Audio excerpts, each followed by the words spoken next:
We all have to know when we're triggered and we have to be really present. What I find is when you're present, you have a lot less disagreements or quarrels with your loved ones because you think before you speak. You eat less because you eat when you're hungry, and you buy less because it doesn't make you feel better. Buying something is not going to determine my self-worth. And that's something really important, meaning I'm worthy regardless of whether I have a diamond ring on or not. And I want you to get there too. And the first step is to really incorporate practices that allow you to quiet your mind down and to just really build a rich inner life where you love yourself regardless of stuff out there. Hi, my name is Annette Ba'u, your host of the Wealth Inside and Out podcast. I'm a certified financial planner and founder of the Millionaire Insider. For over 30 years, I have been advising and researching the top 1% of millionaires, and I am passionately obsessed with money, mindset, and the intersection of self-worth and net worth, and how the two connect and allow us to live fulfilled and wealthy lives on our terms. I'm a Midwestern girl who had a dream, began investing $25 a month 35 years ago, and today have a multi-million-dollar net worth. I teach the tried and true that only someone with over 3 decades of experience advising millionaires would know. This podcast is different, about much more than money. We talk about mindset, success, money blocks, worth barometer, and all aspects of money and topics from practical manifestation, along with real-world how-to and everything in between, with the goal of making your journey easier and more fun. Think of this as coffee, actually matcha tea, learning real-world common sense money and life advice from a BFF that you can start applying today. If you want to create a financially free life you love, you are in the right place, my friend. This is the Wealth Inside and Out podcast. All materials and intellectual property are copywritten by themillionaireseries.com. The information we provide is not intended to replace any advisor or specialist or to provide you any investment, financial, tax, retirement, or any planning or healthcare advice. All participants agree to hold millionaireseries.com and its affiliates harmless for results achieved or not achieved. Most people want peace of mind and financial freedom, but most of us, at least at some point in our lives, succumb to impulse buys.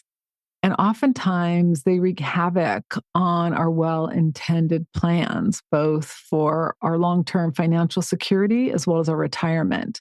Many of the people that have issues with impulse buying have money and they're actually doing really well. What they don't realize is that over time, when you combine impulse buys and you continue that pattern, all of a sudden now you can't or don't work, it can wreak havoc on your life. And it actually will turn your golden years into a nightmare. And I have seen it over and over again. And I even see it with people who get windfalls, like sudden wealth, or people who had a very controlling spouse and now the spouse has passed or they've divorced and now they're in control of the money or they have the money. It can be a nightmare. I have literally seen people blow through money like little kids in a candy store. So what I want you to think about real quickly is, when was the last time you had an impulse buy?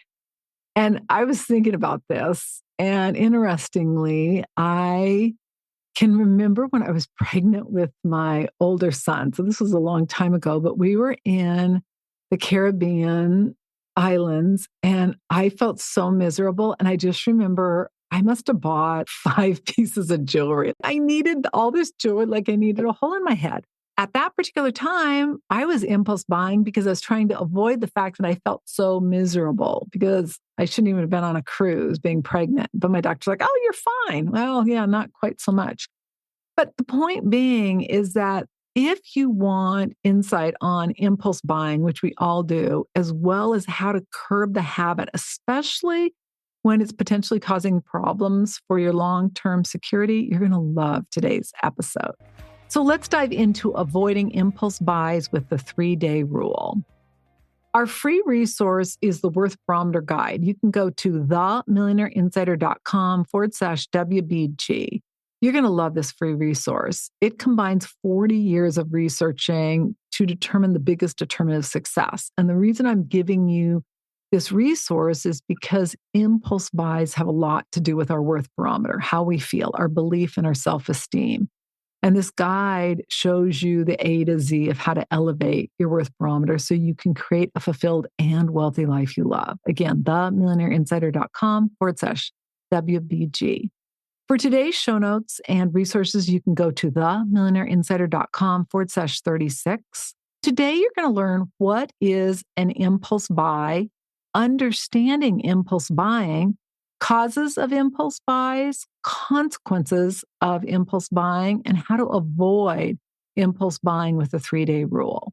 So let's start by just reviewing what an impulse buy is, just so we're all on the same page. It's when you buy something spontaneously. It includes unplanned purchases made on the spur of the moment.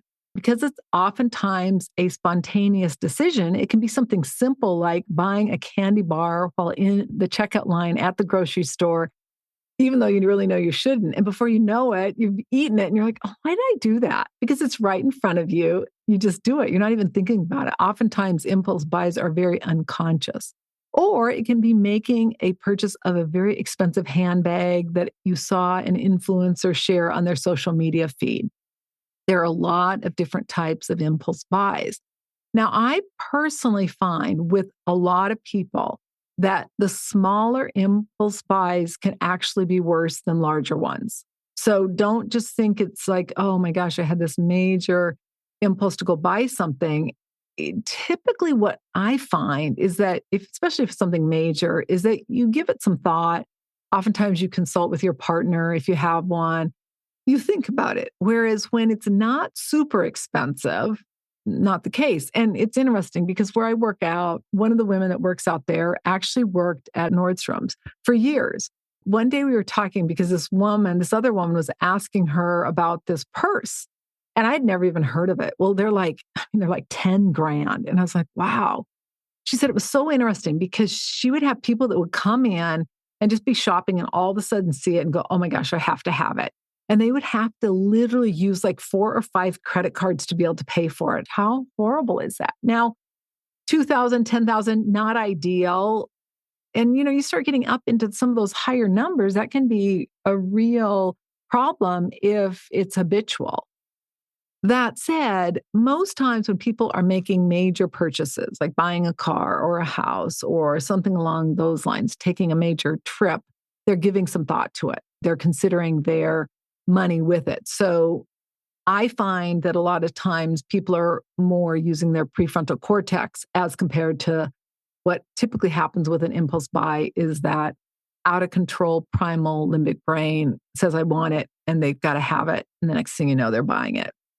Impulse purchases can wreak havoc on your personal finances and can also cause emotional and financial stress, as well as consequences, as individuals may later experience buyer's remorse or regret the decision because of the impulse that occurred when they made it, meaning they haven't thought it through or how they're going to pay for it or if it works into their financial plan. One of the things I wanted to share as far as impulse buying, I mentioned that a lot of times people going through a life transition or getting sudden wealth overspending.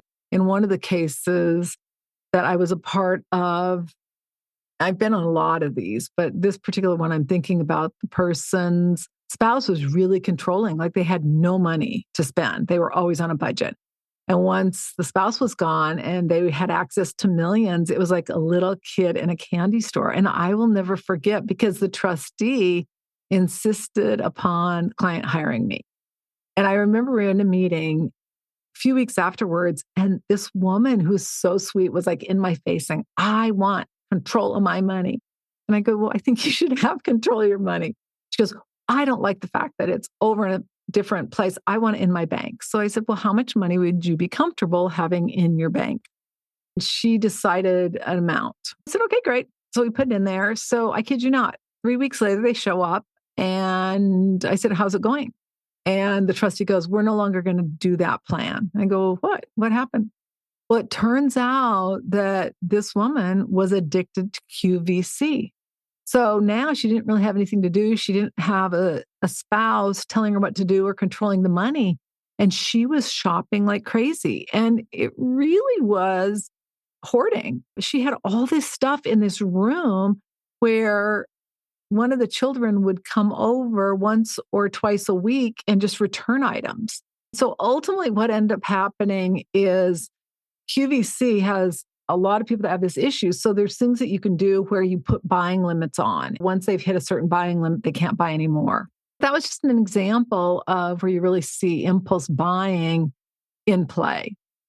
So now let's review understanding impulse buys and how they occur. We need to look at some of the psychological factors. As I mentioned, when we make spontaneous or unplanned purchases, they're often driven by our primal toddler brain. And this governs emotions, desires, and external stimuli rather than our prefrontal cortex, which is much more into reasoning and being rational and having a plan. Impulse buys are typically characterized by their unplanned nature and the lack of prior intention to make the purchase, meaning you see something, you have to have it, as compared to having a plan that you're going to buy something, you save up for it, and then you go buy it. I want to add to that. If you've ever gone to a grocery store, and I don't because I'm really bad in grocery stores and I don't enjoy it, but I do know from a few times that I do go to my main one, is that a lot of times they're switching up things where you can find things, they move them. So they're no longer there. And the reason they do that is because then you can't find something, but you see something else and you buy it. And the whole thought process is kind of spontaneous buy. Now, one of the things I do, which again is a problem, I've gotten a lot better since I've done my podcast on overspending and I'm telling you guys what to do as far as spending. I've been a lot better myself. But one of the things we do is we use an app online that we write down our list of things we need. And it's helped us not only to remember things when we go to the store, but also sticking with it. And it's funny because my husband, I remember the other day I'm there and I'm like, oh yeah, I need that or that. He's like, is it on the list? And I'm like, no, but I need it. And I was like, he's so much better at that than I am. So let's talk about some causes of impulse buying. One of them that's probably the biggest one is a dopamine hit. You know, that adrenaline produced feeling you get. And a lot of people refer to it as something you make on the spur of the moment. Well, basically what it is an emotional trigger that gives us a dopamine hit. It's kind of like, oh my gosh, I have to have that purse or I have to have that bag. It's also caused by low self-esteem, specifically a low worth barometer, a belief you're not enough, a belief that if you have that purse, you're going to be better, a belief that if you buy this certain type of makeup, you'll look better. It's also caused by a desire of instant gratification. You want it now, as well as the fear of missing out, FOMO. And a lot of us have FOMO, right? Oh my gosh, we got to have it, or it's the last one. You know, when they say, oh, there's only one left, or oh, there's only two left.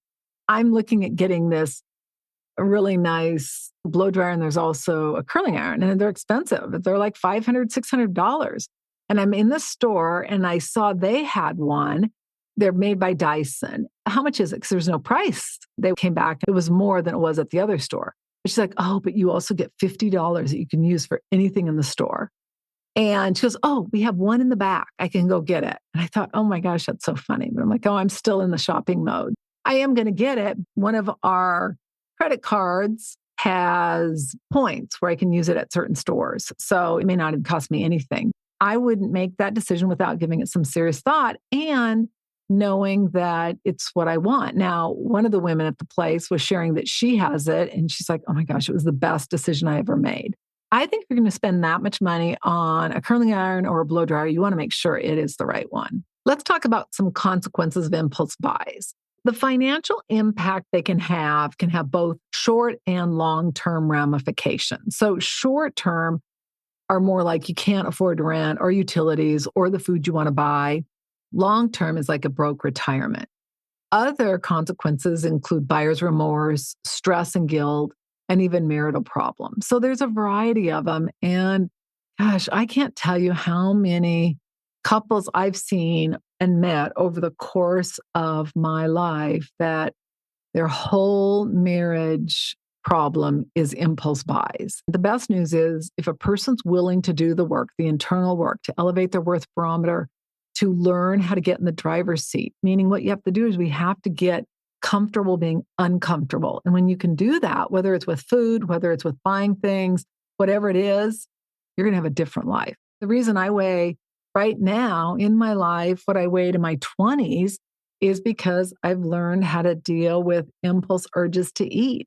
I'm not hungry. I just would eat because I've had nothing else to do. Like, you're watching TV. What do you do when you watch TV? You eat. It's like, what in the heck?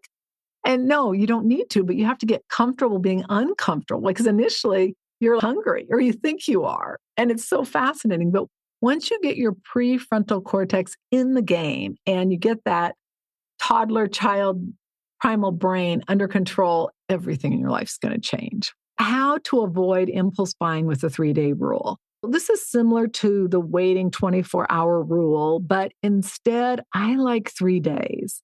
The goal is to get your prefrontal cortex to catch up so that it can help you make better spending decisions and create better spending habits over the long term, as well as making decisions with confidence, ones that you know you can afford, that you're consciously making a choice to buy, and that you understand that when you say yes to one thing, you are automatically saying no to something else. So if you say, yes, I want to buy that, you're saying no to being able to retire when you want. If you say yes to that, you're saying no to something else you may want.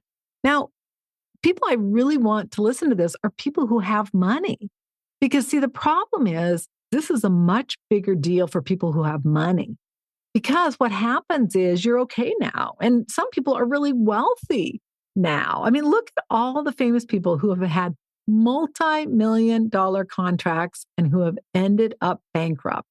In fact, the other night on TV, Winona Judd was on and she was saying twice she's literally had major financial problems because she just spends on a whim. There are so many of them, and they were naming like 4 or 5 different ones, but we've all read about them. And it's because the impulse buys just continue and they're getting fed from it and they want more of it and they just can't seem to get out of that cycle. So let's look at the 3-day process. First, you got to identify what triggers you. Then you want to determine your top 3 impulse buys and what triggered you. For example, you were online, you were out with friends, you had a fight with your partner. Doesn't matter what it is, just write it down because what you want to be aware of is what can trigger you. Many people, when they get in an argument with their partner, they'll go buy something. And especially if the partner thing is all about money. I see that a lot in passive aggressive relationships where the partner is so concerned about finances, they get in a fight and the other partner is spending money. We got to train our brain. We've got to determine when we are uncomfortable, meaning we're stressed because of work. And then what we got to do is just sit in it and just notice it. I like to describe the situation like I was describing it like a third eye. Well, look at her. She just looks like she's really stressed. Well, let's describe what that feels like. Well, a little bit sweaty, palms maybe a little bit moist, heart rate feels a little higher, mouth is a little dry. You know, once you start looking at it and you're like, well, that's not really a big deal. But when you don't have a trained brain, it can seem like you're going to get eaten by a lion because what happens is the fight or flight kicks in. And you think you're in danger and you're like, oh my gosh, I've got to either go buy something or I got to go eat something or I got to go do something. No, I just want you to get comfortable being uncomfortable. This is going to help you train your brain so you can avoid and reduce overspending. If you find something that you really want, I want you to go home. Now, if this is an online purchase, then you turn your computer off and you also follow the same process. But what I want you to do is whether you're out shopping or you're on your computer or phone, I want you to just stop and review your spending plan. What do you have earmarked for expenses for clothing or boots or purses or trips? I want you to wait 3 days. And if you still must have it and can afford it, then you can go purchase it. This is going to allow you to get very clear on what you want and need and what you can eliminate. What I can tell you is this much, and I've done this work for literally 35 years advising people, 40 years researching it. Tell you this much, and this is a guarantee, and I can't make a lot of them. I guarantee that if you start practicing this and you really apply it and you take the time to get comfortable being uncomfortable, you learn how to quiet your mind down with practices like meditation, yoga, silent walks, you're going to become so much better than you are right now. Because I used to have complete impulse buys, and now I rarely do. We all have to know when we're triggered, and we have to be really present, because when we're present, what I find is when you're present, you have a lot less disagreements or quarrels with your loved ones because you think before you speak. You eat less because you eat when you're hungry, and you buy less because it doesn't make you feel better. Buying something is not going to determine my self-worth. And that's something really important, meaning I'm worthy regardless of whether I have a diamond ring on or not. And I want you to get there too. And the first step is to really incorporate practices that allow you to quiet your mind down and to just really build a rich inner life where you love yourself regardless of stuff out there. As I mentioned, when you buy something, it's the same as saying yes. You're automatically saying no to something else. And that is so important because a lot of times what we're saying yes to is what I want right now. And we're saying no to a secure retirement. And that's not ideal. Let's look at some additional tips to avoid impulse buys. As I mentioned, practice mindfulness and focused breathing. I'm going to link to those in the show notes. I actually have a video that I'm going to share with you. Always create a list when you go shopping. Until you stop making impulse buys or overspending, I encourage you to take cash when you go shopping. And this includes grocery shopping. I shared the story when I went grocery shopping. I only had $200. And some things I'm pretty good at, but not produce. And I was so stressed out when I got to the counter. The woman's like, "Are you okay?" I go, "Do I look okay?" I was freaking out because I didn't think I'd have enough money. And I ended up having like $2 extra. I had $200 cash and $198, like 25 was the bill. It was horrifying. But I will tell you, you pay attention to what you're buying. I encourage you to consider implementing a cooling off period. The 3-day rule is basically that. Just give yourself time to really think, do you really want it? Do you really need it? Next time before I buy clothes, I'm going to implement this. I don't want things that I don't love and that I don't really need. And so I am working on that alongside with you, my friend. And then create a spending plan. Allow yourself to have things you want, but make sure that you're putting enough money away so that you can enjoy your future and you're not worrying about money when you can no longer work. Make saving money a priority and reward yourself when you achieve 80% of your goal. Now, you could start with 70%, but get it up to 80 or 85. I find that to be ideal. So you say, this is what I'm going to do. If you do it and you hit 85% is ideal, but start with 70%, then get to 80 and 85. And then if you don't hit it, set a consequence. Now, positive consequences are a massage on Friday or playing golf. Negative would be donating to your least favorite political organization. So again, so powerful. And most people are motivated by what they don't want to do. Some people are motivated by what they do want to do, but having a negative consequence as well as a positive one is also important. You want to set spending limits. You want to monitor spending habits to determine when you overspend. Prioritize needs over wants, meaning what you would really love to have versus what you need. Lock credit cards in a safe until you develop your prefrontal cortex. This is the rational part of your brain that's going to give you the space to say, yeah, I really want that, or I really need that, and I can afford it as compared to buying it on a whim. Make shopping lists for all purchases and bring only enough cash to pay for the items on the list. That is so important. And then limit or avoid online shopping, especially if you have serious issues with getting your prefrontal cortex to kick in. Once you do, then you can be less concerned about it. But initially, I want you to really focus in on the triggers. And online shopping is a big trigger for a lot of people. Let's do a recap. Impulse buys often provide a dopamine hit, meaning that adrenaline rush. Over time, it can wreak havoc on your finances and your mental health. There are both short-term ones, like not being able to pay your mortgage or bills, long-term, a delayed or broke retirement. The first step is to recognize that you have a problem and then commit to doing the work to develop your prefrontal cortex and to calm down that primal toddler brain that wants it now. If you need to, hire a qualified expert. Apply the 3-day rule. If you find something you just love, Whether you're out shopping or online, stop, wait 3 days, go back and review your budget. If you still have to have it and can afford it, then you can buy it. Focus on what it looks like to live a secure retirement and a life you love. And then every day put a little bit of money and focus on creating that. You can enjoy your life now and still secure a bright financial future. Continue to develop good financial habits for your long-term well-being, and then practice mindfulness, including focused breathing, to calm down that primal brain and get in the driver's seat of your life.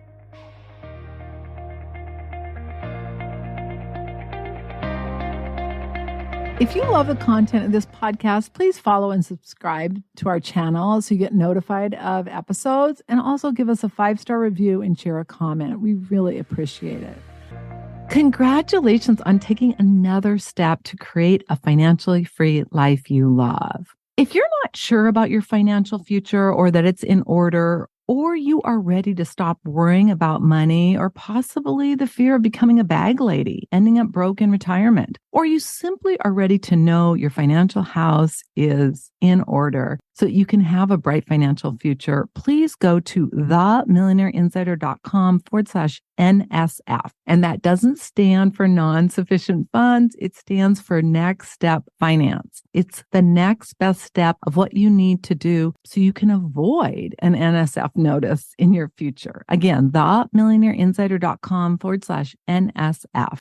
The number of women who were not broke or poor while working or married is staggering. The entire mission of the Wealth Inside and Out podcast is to ensure you have the information for you, your family, your friends, anyone who's willing to listen to it and apply it so that you can create a financially free life you love. Again, themillionaireinsider.com/NSF.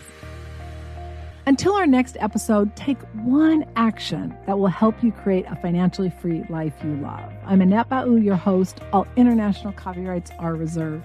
Bye for now. So I want to thank you so much for joining me for Avoiding Impulse Buys with the 3-Day Rule. I'm Annette Bau, host of the Wealth Inside and Out podcast. All international copyrights are reserved. Bye for now.